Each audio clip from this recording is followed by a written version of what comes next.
Boys directly make the link between having friendships and mental health. So they'd tell me if I didn't have someone to talk to about my secrets and about my personal life, I would go crazy. I would go wacko. Sometimes when I'm sad, I could tell my friends this, and they could try to help me out and stuff.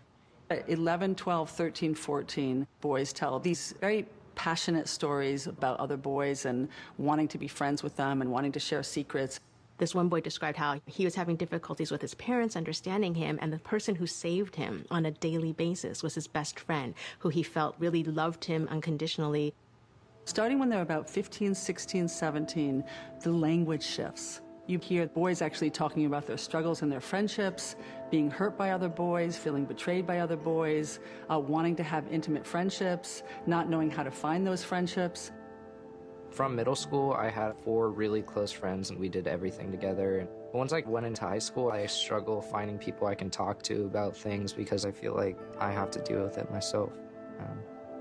I'm not supposed to get help. They really buy into a culture that doesn't value what we've feminized. So we've made feminine relationships, emotions, all these critical things, empathy. And so boys begin to devalue their relational parts to themselves, their relational needs, their relational desires.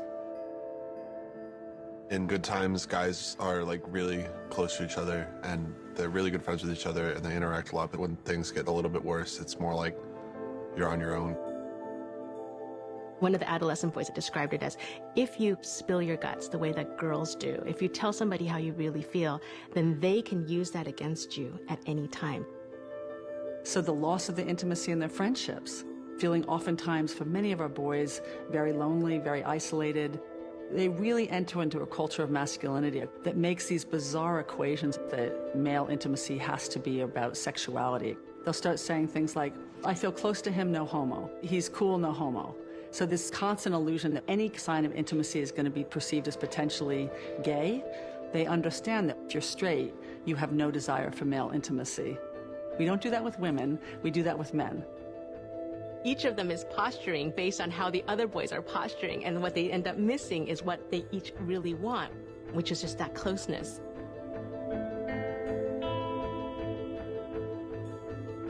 Drinking and drug taking are very often a way that boys relax those tight rules, which say they always have to be silent and strong, and when you get drunk, you can hug your friends, and you can tell them how much you love them. You can have sex with a girl and not feel afraid in a way that all people feel when they start having sex, because it's intimate and it's unfamiliar and it's incredibly exposing.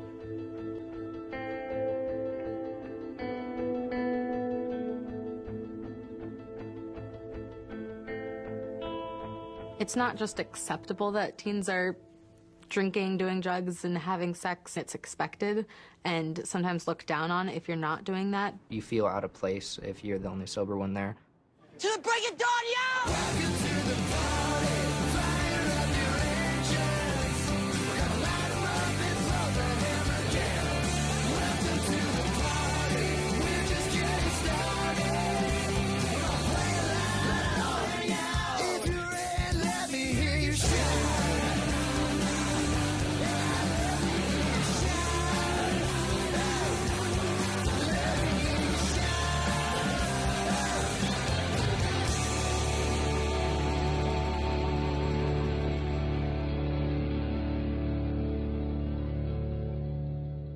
So boys take drugs and alcohol, but they're often doing it to treat loneliness.